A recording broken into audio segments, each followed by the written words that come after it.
Many of the nearly 3,000 Central American migrants who have reached the Mexican border with California via one of the caravans said they do not feel welcome in the city of Tijuana.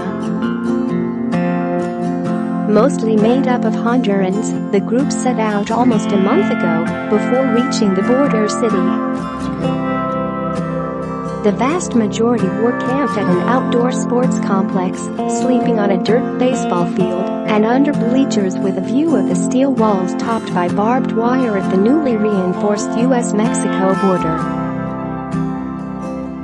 The city opened the complex after other shelters were filled to capacity. Church groups provided portable showers, bathrooms and sinks. The federal government estimates the migrant crowd in Tijuana could soon swell to 10,000. Tijuana Mayor Juan Manuel Gastelum has called the migrants' arrival an avalanche that the city is ill-prepared to handle, calculating that they will be in Tijuana for at least 6 months as they wait to file asylum claims. U.S. border inspectors are processing only about 100 asylum claims a day at Tijuana's main crossing to San Diego. Asylum seekers register their names in a tattered notebook managed by migrants themselves that had more than 3,000 names even before the caravan arrived.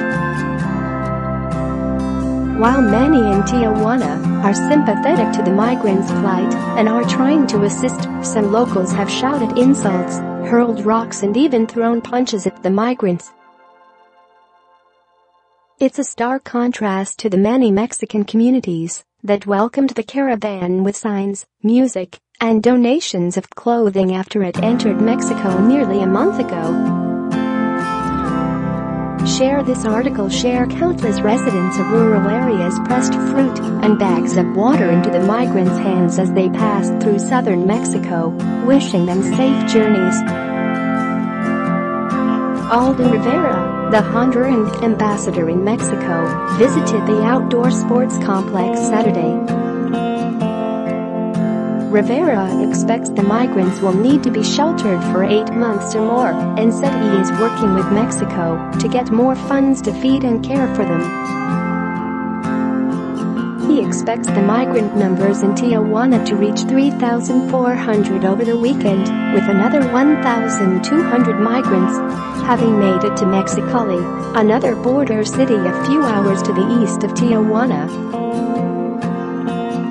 An additional 1,500 migrants plan to reach the U.S. border region next week.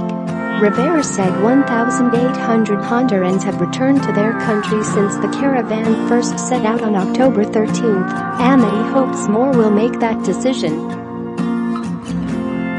We want them to return to Honduras, Rivera said, adding that each migrant must weigh whether to go home, appeal for asylum in Mexico or wait in line to apply for asylum in the U.S. The Mexican Interior Ministry said Friday that 2,697 Central American migrants have requested asylum in Mexico under a program that the country launched on October 26 to more quickly get them credentials needed to live, work and study in southern Mexico. Ives Munoz, 26, has considered returning to Honduras. The coffee farmer called his father and a team of Honduras on Saturday to consult on his next move a few days after being attacked on a beach by locals in Tijuana. His father told him to stick it out. Munoz has a bullet in his leg. A gang member shot him a year ago in Honduras and threatened to kill him if he sees him again. Munoz said he found out later his girlfriend had been cheating on him with a gang member.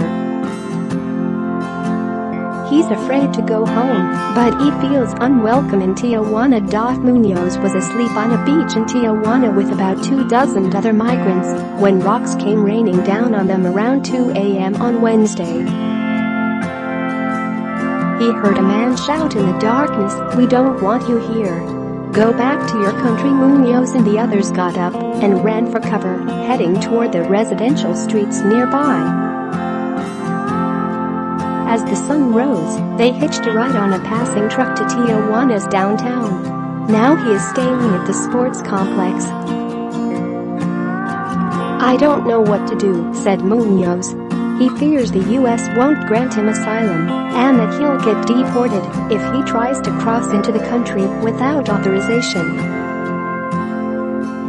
Carlos Padilla, 57, a migrant from Progreso, Honduras, said a Tijuana resident shouted "migrants are pigs" as he passed on the street recently.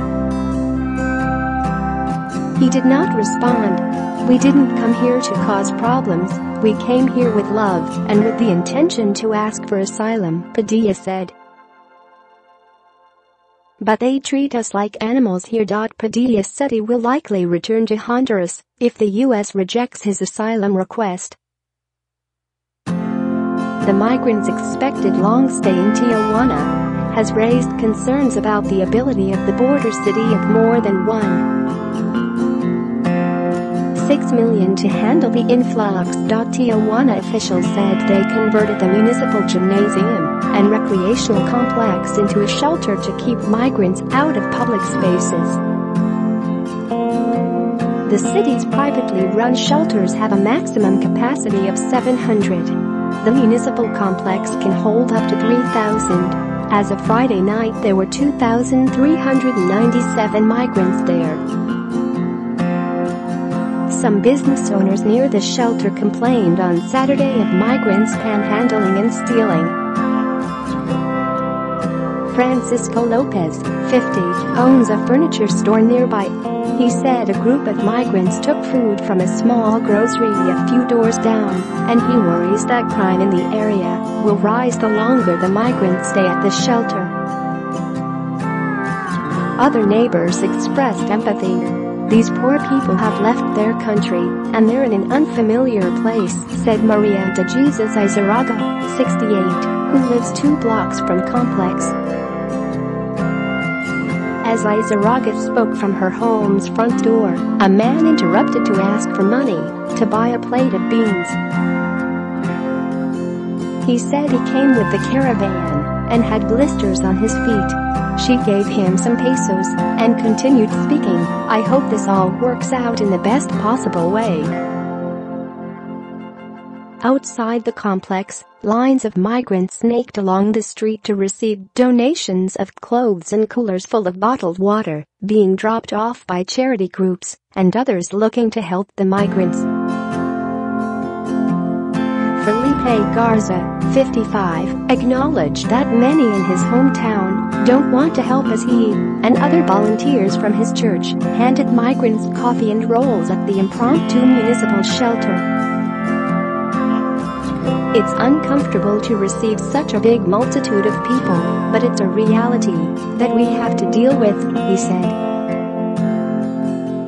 Garza surmised that, if the Central Americans behave, Tijuana will embrace them just as it did thousands of Haitians in 2016. Those Haitians have since opened restaurants, hair salons and enrolled in local universities. Police officer Victor Coronel agrees, but wonders how much more the city can take. "The only thing we can do is hope that President Donald Trump opens his heart a little," said Coronel. Trump, who sought to make the caravan a campaign issue in last week's elections, took to Twitter on Friday to aim new criticism at the migrants. "Isn't it ironic that large caravans of people are marching to our border wanting you to say asylum because they are fearful of being in their country, yet they are proudly waving their country's flag? Can this be possible? Yes, because it is all a big con, and the American taxpayer is paying for it," Trump said in a pair of tweets.